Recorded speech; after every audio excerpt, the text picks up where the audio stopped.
Boa noite, senhor presidente, nobres vereadores, nobres pares, público presente. Quando a gente fala por último, o perigo da redundância é sempre eminente, né? Então, vou tentar explorar com alguns outros argumentos o que a gente tem conversado. Quero iniciar sempre aproveitando, gosto muito da questão dos símbolos, né? Então essa Câmara, parabéns aí em nome da Câmara, parabenizo o presidente. A campanha Maio Amarelo, né, que é esse símbolo que está exposto na nossa transmissão, ele tem um objetivo muito claro. A gente tem um alto índice de mortes e feridos ainda no trânsito, não é? Então é importante que cada vez que a gente tem a oportunidade de prevenir um acidente, que ele seja bem feito. Então o Maio Amarelo é um sinal para que a gente, cada um de nós, né, cada um daqueles que é motorista, né, pense um pouquinho na direção preventiva. Os que são profissionais é que vejam um representante, né, o Santana, representante, os motoristas de van, não é uma responsabilidade tão grande de fazer o transporte de crianças, não é? Então que o mês de Maio Amarelo seja utilizado de uma maneira mais proativa. Vai a sugestão para o nosso secretário. Uma parte das multas que Vinhedo arrecada, ela necessariamente deve ser destinado a programas de prevenção e de educação no trânsito. Então, que a gente possa fazer a nossa parte. Quero falar também da questão da negociação sindical.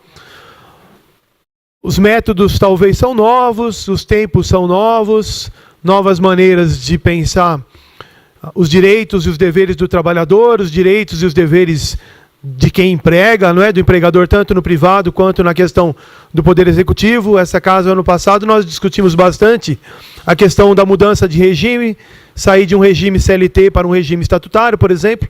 Então é necessário que, mesmo diante das novidades que se apresentam na maneira de negociação sindical, o básico não pode faltar, que é o diálogo. Então, faço aqui, reforço o convite que foi feito, né? Eu sei que o Edson faz esse papel muito bem o diálogo sempre é importante, né, Edson? Então, acredito que Vinhedo pode dar um passo à frente na questão da negociação sindical. Ouvir todas as partes é o básico para que o sucesso ele seja pleno. E o que eu entendo de sucesso pleno hoje na negociação é escapar um pouquinho daquela negociação antiga do ganha e perde, não é? Gosto sempre do exemplo. Seu Zé tinha um carro para vender, queria 25 mil, oferece para o sobrinho, que oferece ali 20 mil. Aí seu Zé tira um pouquinho, vende por 22.500, o outro paga mais e os dois perderam, né? O que queria mais vendeu por menos e o que tinha pouco para pagar, pagou mais. Assim também é a negociação, precisa ser a negociação ganha-ganha. Então, oportunidade para que a gente possa discutir. Um outro assunto que foi bem lembrado, a gente já falou semana passada, mas eu quero aqui reforçar. Então, a questão dos cuidadores e mediadores, ele tem uma questão aí técnica. Vou repetir um pouquinho do que eu falei a semana passada. A questão do cuidador, ele é muito claro para que ele ajude a pessoa com deficiência, o aluno com deficiência, nas questões da higiene, na questão da locomoção. O mediador, Vinhedo não tem. O mediador é aquele que tem um preparo pedagógico para poder ajudar no desenvolvimento pedagógico da criança com deficiência. A inclusão, a gente precisa dar um passo a mais. Inclusão não é colocar uma criança com deficiência na escola só. Isso é importantíssimo e Vinhedo tem feito esse trabalho, eu sou testemunha de que tem tentado cada vez mais. Só que tem um desafio maior aí que, de fato, como que a gente vai exigir de um cuidador ou de uma professora uma função que não é atribuída a ele. Então, semana passada eu falei um pouco com o Rogério, aqui foi bem lembrado, Sandro Sartori, né? Sempre lembrando o nome do seu pai como exemplo aí, bem-vindo, não é, Sandro? Então, que a gente possa dialogar também, não é? Cai sempre na questão do diálogo. Pensando nisso, eu vou usar a maior parte do meu tema para falar de um assunto que foi muito comentado, né? Na nossa cidade, na nossa região, até no nosso país. Eu fui testemunha do acidente no sábado, né? Minha casa faz fundos com a questão, sou vizinho ali do Edu também, com a questão do acidente do helicóptero. Então, o que eu quero trazer de benefício? Porque fui muito cuidadoso quando eu preparei o que eu ia falar aqui, para que não caia em tentação e que ninguém use de uma maneira incorreta o que eu vim trazer para a gente pensar. Não é? No ano passado, eu fiz um requerimento, 118 de 2017, que tratava especificamente da questão do espaço ali, né? Vou preservar o nome do empreendimento, porque o foco não é esse. Então, o que nós pedimos como requerimento de informação? Primeiro, a obtenção do alvará de funcionamento, é o básico, não é? Qualquer pessoa que vem para a cidade prestar um serviço, trazer um benefício para a cidade, precisa de um alvará.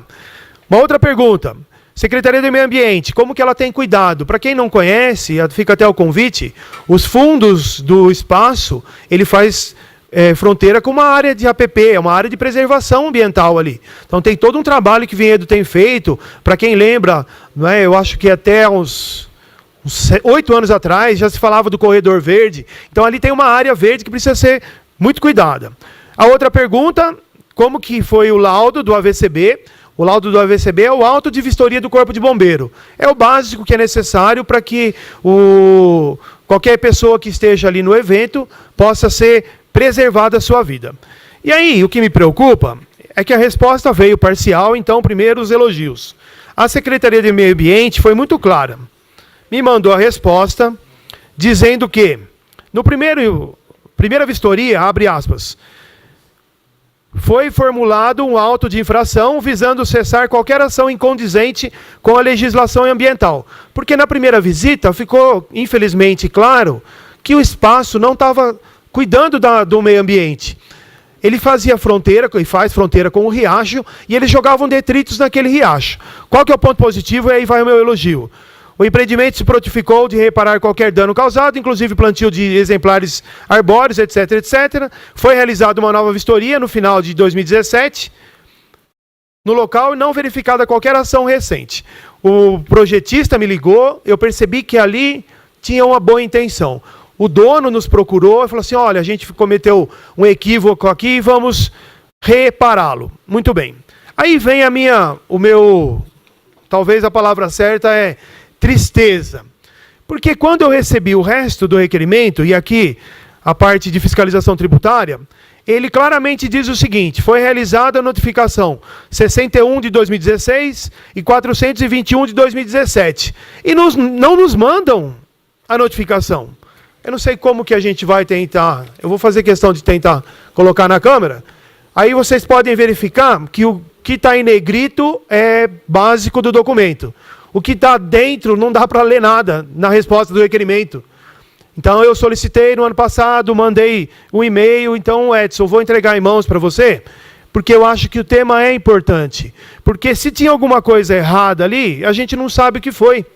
O AVCB, ele foi determinado, vou ser mais objetivo agora no final, número 309.973.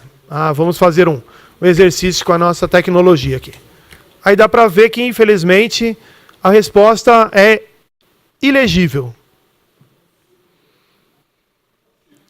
Tinha um famoso político que falava que era inelegível e ele confundia. Não, é ilegível mesmo, não dá para ler. Então, por que eu tomei a liberdade de trazer esse assunto para a gente pensar? A prefeitura fez meia lição de casa, não é? Fez a parte do meio ambiente ali e corrigiu o que tinha que ser feito.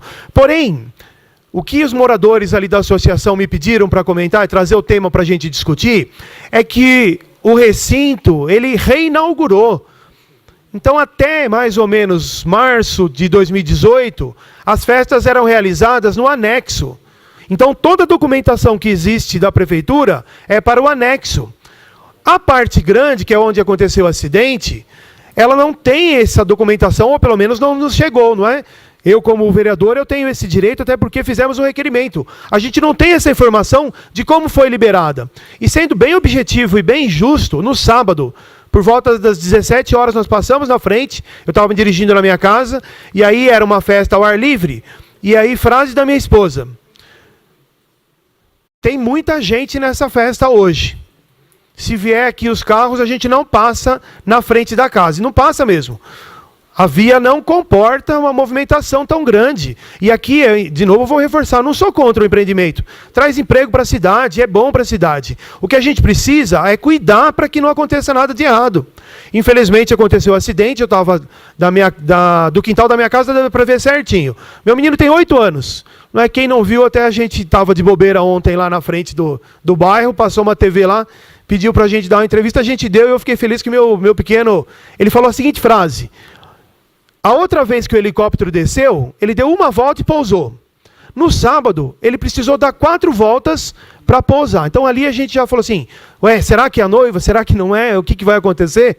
Não é? Ficamos assustados. Ele desce, aí da minha casa eu não consigo ver ele pousando, mas eu consegui escutar o barulho. Assustador, aterrorizante é a tradução. Porque não é um grito de festa, não é um grito de um parque de diversões, não é? Foi uma gritaria muito forte. E por que eu faço questão de que a gente pense como cidade? É óbvio que a responsabilidade do evento não é responsabilidade da prefeitura. Eu tenho clareza nisso. Mas eu também tenho clareza que, se o empreendedor vem para a cidade e ele é cobrado de maneira técnica, se ele é cobrado com argumentos, e aí ele não faz o que ele quer, eu tenho certeza que ele vai cumprir as normas. E aqui eu não estou afirmando, mas eu posso ter essa dúvida. Tem dúvida do que eu estou falando? Vou dar um outro argumento. No finalzinho de abril, conversei com o pessoal da Defesa Civil, que me atenderam muito bem. Eu sempre preservo os nomes, mas para elogio faço questão de dizer. O Baroni, ele me ligou porque eu falei assim, Baroni, infelizmente ali no espaço, eles estão botando fogo à noite para ninguém ver. Uma fumaceira que fica ali, não está chovendo, né? Já era final de abril. Eles foram até lá, fizeram o comunicado e, de fato, tem parte da prefeitura que está funcionando. Mas o que me preocupa? Que o final da história, se a gente tivesse cobrado da maneira correta, e aí, só reforçando o que eu quero que cobre? O que está aqui no laudo, na notificação. Abre aspas, fica notificado a comparecer na sessão administrativa, tributária e fiscalização no prazo de 30 dias, a partir de agosto de 2017. Nós não recebemos o final da história. Será que foi autuado? Será que foi cobrado, de fato, a ação necessária? Para que não tenha nenhuma dúvida, eu sou leigo no assunto, mas eu tenho certeza que ali onde o helicóptero desceu, tinha um espaço assim considerável. Eu acredito que o erro, né, para quem viu as imagens, não foi uma condição insegura ali, aparentemente. Não é? Foi um ato inseguro do local, do empreendimento. Para terminar o raciocínio e fazer o convite para que a cidade de Vinhedo cobre o que tem que se cobrar, justo.